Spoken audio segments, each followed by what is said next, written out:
Assalamualaikum warahmatullahi wabarakatuh. Waalaikumsalam warahmatullahi wabarakatuh. Oke, kita lanjut kuliah kita. Hari ini kita bahas tentang kualitas udara, ya, defining air quality standard setting process.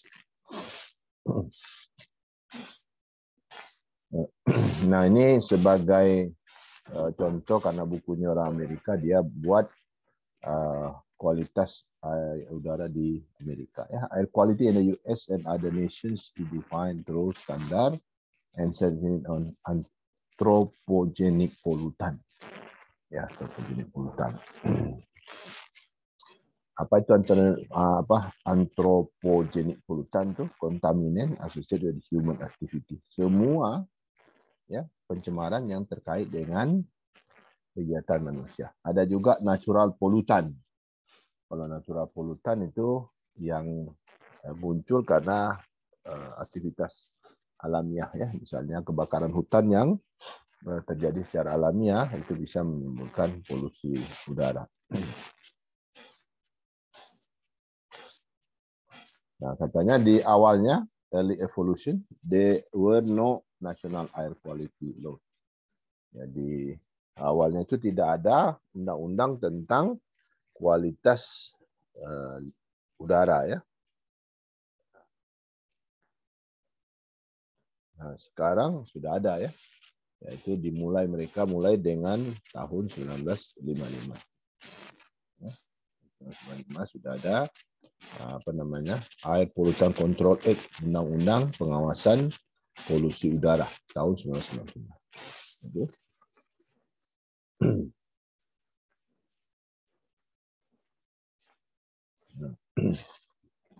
Nah, kemudian no trade comprehensive legislation, ya. Sebelumnya itu tidak ada juga undang-undang yang komprehensif, kecuali dimulai dari tahun 1963, ya. 1963 terjadilah ada undang-undang Clean Air Act, undang-undang udara bersih 1963. Nah, ini yang sekarang mereka menggunakan Undang-Undang Nomor tahun 1990, itu amandemen dari undang-undang sebelumnya. Use some market-based approaches. Nah, dia mulai menggunakan pendekatan market, but the underlying structure continues to command and control oriented. Nah, sebahagian itu walaupun dia Amerika masih ada yang command and control. Command and control artinya dia diawasi oleh negara sepenuhnya. Nah, kita lihat bagaimana polusi udara ini, polutannya apa-apa saja. Kriteria polutan are substance known to be hazardous to health. Nah, katanya bahwa kriteria polutan ini yaitu sesuatu yang berbahaya bagi kesehatan dan kesejahteraan. Characterized as harmful by criteria documents. Yaitu kriteria yang memberikan ancaman kepada manusia. Hazardous air pollutants are non-kriteria. Ya, jadi dia polusi udara yang berbahaya ini non-kriteria pollutants that may cause or contribute to irreversible illness or increased mortality. Yaitu dia tidak ada masuk dalam kriteria yang pertama, tetapi dia bisa menyebabkan irreversible, yang berbalik, ya. Nah, jadi dia bisa setelah muncul nanti akan menimbulkan dampak balikannya. Illness or increased mortality. Bisa menyebabkan sakit atau menyebabkan kematian, ya.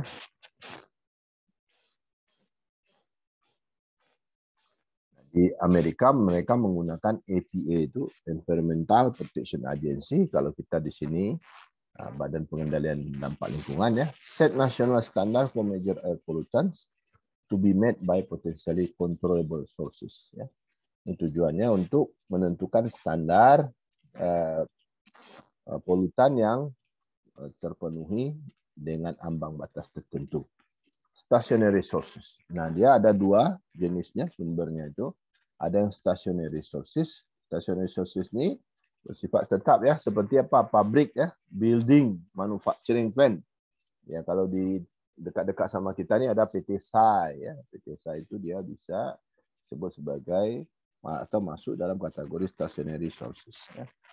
Nah, sedangkan mobile ini semua jenis kenderaan di mana di darat, di laut dan di udara. Nah, di udara juga menggunakan fosil ya, fosil fuel, bahan bakar fosil. Nah, di sini juga ada dibuat standar kualitas udara berdasarkan ambang batas nasional, ya, ambang batas nasional. Kalau di tempat kita ada juga ambang batas pencemaran, ya, ambang batas kualitas udara. Ini bisa kita lihat di, ya, kita cek ya, kita punya di Indonesia.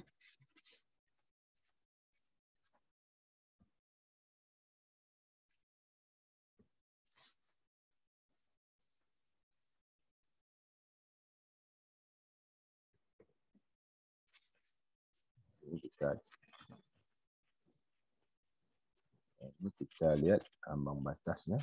Nah, ini ya. Ambang batas. Ya. Konsentrasi partikelat ya. Nah, di sini kita partikel udara yang berkurang lebih kecil dari 10 mikron ya. Nilai ambang batas adalah batas konsentrasi polusi udara yang diperbolehkan berada dalam udara ambien ya, atau batasnya ya. Ya, ini kita lihat di sini sudah ada ya. 0 sampai 50 mikrogram. Mikron. Itu baik. Kemudian 51 sampai 150 sedang dan seterusnya. Ini ambang batasnya. Ini kita lihat ambang batas di Palembang. Ya. Jamnya ini jamnya ya, jam berapa ini sekarang? Tanggal 24 hari ini ya. Itu 55,87 mikrogram. Masih kategori biru ya. Ini biru berarti sedang. Nah, ini di Palembang, ini di Kota Tabang. Ya, ini ambang batas. Coba kita lihat ambang batas kualitas udara di Banda Aceh. Ada enggak? Kita lihat ya. Ini ambang batas udara di Banda Aceh.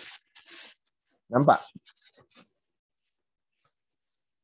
Nampak, Pak. Nah, ini ya kita lihat di indeksnya bagus ya, Banda Aceh baik.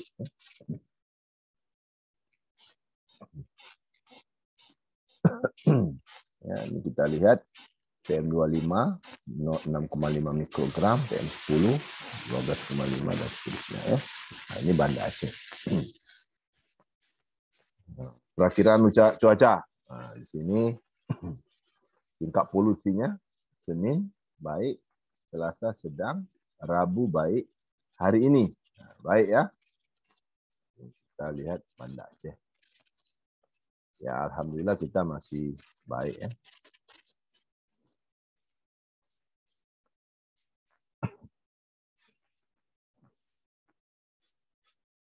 Nah, jadi ada ambang batas ya. Nah, ini standar ini adalah standar Amerika, kita punya standar sendiri juga ya. Nah, jadi ada National Ambient Air Quality Standard atau NAAQS, set maximum allowable concentration of criteria air pollutant. Primary NAAQS are set to protect public health from air pollution.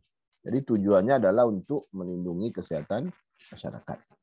With some margin of safety. Jadi dari ambang batas itu. Secondary NAAQS are set to protect public welfare.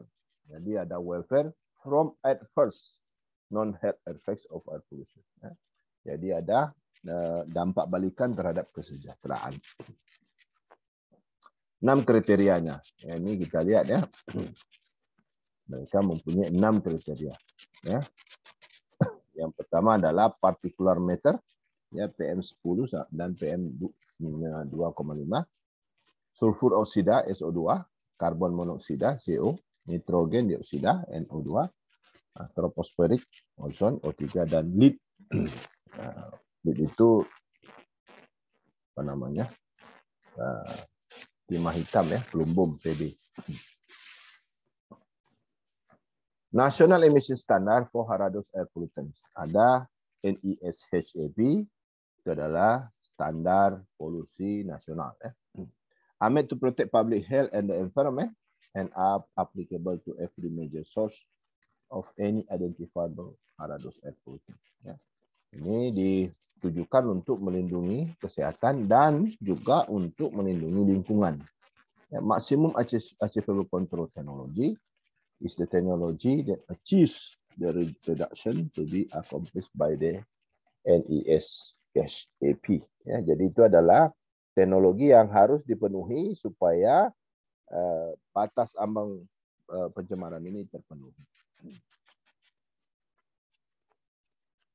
Ini adalah penerapannya, rencana penerapan. And APA approved procedures outlining how a state intends to implement, monitor, and enforce the NAAQS and the NASAP. Ya, itu adalah kalau di tempat kita ya, di Simpang 5 itu, di Simpang 5 itu ada monitor ya. Kalau kalian dari Darussalam menuju kota, di sebelah kanan kita itu ada di dekat apa aja, dekat Pizza tu ya, dekat Pizza agak ke sana sikit, agak ke Jalan Panglima Polim sikit ya, ada papannya. Air Quality Control Region, a federal designated geographic area within which common air pollution problem are shared by several communities. Nah, ini yang saya bilang bahwa ini ada apa namanya itu, ada akses yang seperti kita lihat tadi ya, akses bagi masyarakat untuk mengetahui bagaimana kualitas pencemaran udaranya. Ya, ini kita lihat bagaimana mereka melakukan klasifikasi ya. In 1974, following a suit filed by the Sierra Club AQCRs, where reassist to identify 3 types of regions. Nah, mereka membagi daerahnya menjadi 3. Region that met or exceeded the standard as preventions of significant deterioration areas. Dan ini yang pertama itulah daerah yang memenuhi atau bahkan melebihi standar yang ditentukan. Yang kedua, region not in compliance with the standard, atau area yang tidak mampu memenuhi. Yang ketiga adalah regions with insufficient data. Kita ini banyak nih region with insufficient data. Mungkin monitor tadi yang ada hanya di kota besar ya. In 1990, the new CAA amendment reclassified all non-attainment areas into new categories that identify the severity of pollution. Nah, ini mereka mulai memperbaiki ya, tahun 1990. Kita dulu ada 2 ya, udah 2 kita, saya lihat itu. Di Simpang 5 sebelah kiri kita berhenti kalau kita di lampu merah itu dari arah Darussalam ke kota. Ada dulu 1 itu tapi udah rusak, maka diganti dengan sebelah kanannya. Monitoring air quality across regions. Nah, mereka melakukan sama seperti kita ya, melakukan pemantauan kualitas lingkungan. Estimating pollutant emission levels. Nah, dilakukan estimasi best available engineering methods are used to derive annual emission estimate for over 40 source categories. Nah, mereka mempunyai 450 sumber informasi tentang pencemaran. Measuring pollutant concentrations. Lalu dia melakukan pengukuran. Pollutant concentration level are measured at the air monitoring station sites located throughout the country. Nah, mereka sudah banyak ya, karena negara maju punya uang, sehingga mereka bisa membangun stasiun pemantauan ini. Most of these sites are in urban region. Nah, tapi tetap aja ya, kenapa di urban, tidak di desa?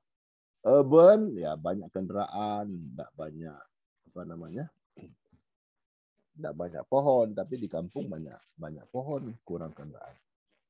Reported to the EPA via an air monitoring network. Nah, mereka sama seperti kita ada jaringan pemantauan udara.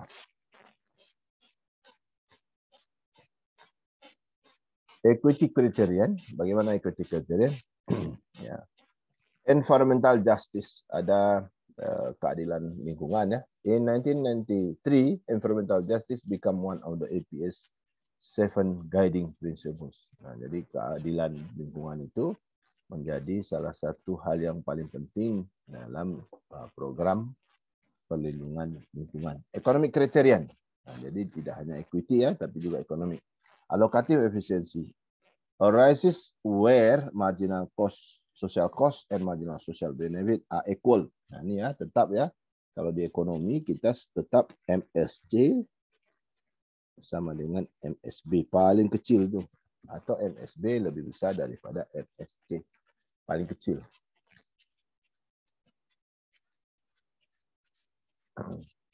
Fortnite benefit cost analysis. Ini udah kita bahas minggu lalu, benefit cost analysis.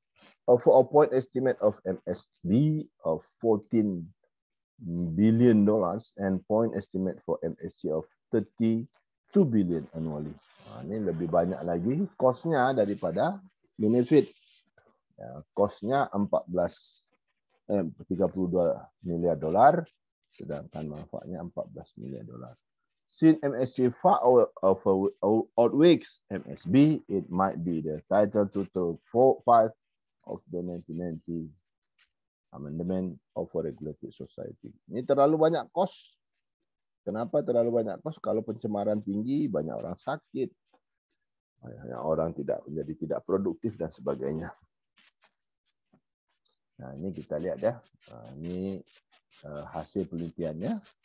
Wah, ternyata banyak sekali kosnya dibandingkan dengan benefit.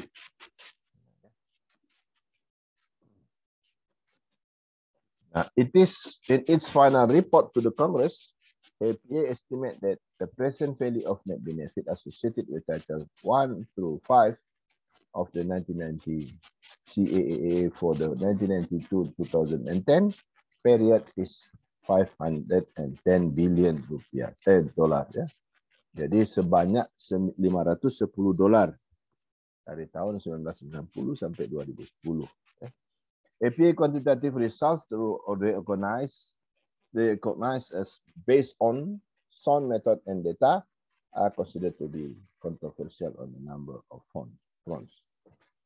Oke, di sini bisa kita lihat di dalam bukunya Freeman, Cooknip dan Morgensen ya.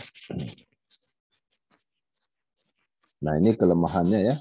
Nah, two potential source of inefficiency ya. Ada dua sumber inefficiency. No cost consideration in standard setting.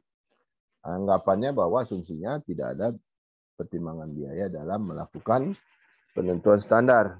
Uniformity of the standard. Nah, uniformity of standard ini menganggap standar sama. Padahal Jakarta sama Banda Aceh itu beda standarnya. Kenapa? Karena di Jakarta kendaraannya banyak, Banda Aceh kendaraannya kurang, sehingga tidak layak kita lakukan generalisasi.